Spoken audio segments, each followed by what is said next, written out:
আমাদের দায়িত্ব হচ্ছে যে এই আশুরা সম্পর্কে আমাদের সমাজে যারা জানে না তাদেরকে জানিয়ে দেওয়া। আমাদের দেশে মানুষ জানে যে আশুরা মানে আপনার কারবালার ঘটনার কথা সবাই জানে। কারবালার সাথে আশুরার দূরের কোনো সম্পর্ক নেই।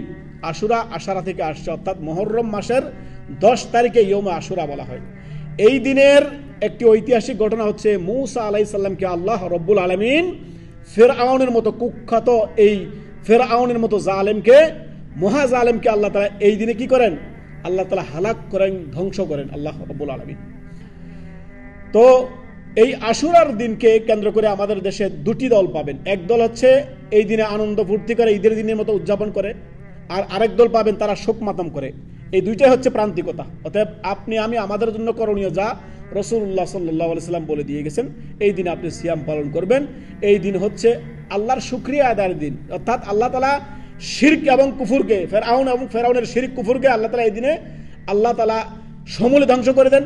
আর মূসা আলাইহিস সালাম এবং কি আপনার বনি ইসরাইলকে, মূসা আলাইহিস সালাম হাওয়ারিগণকে আল্লাহ তাআলা বিজয় দান করেন এই দিনে মূসা আলাইহিস সালামকে। অতএব এটা হচ্ছে হক বাতিলের দ্বন্দ্বের দিন, এর সাথে কোনো সম্পর্ক নাই কারবালার সাথে।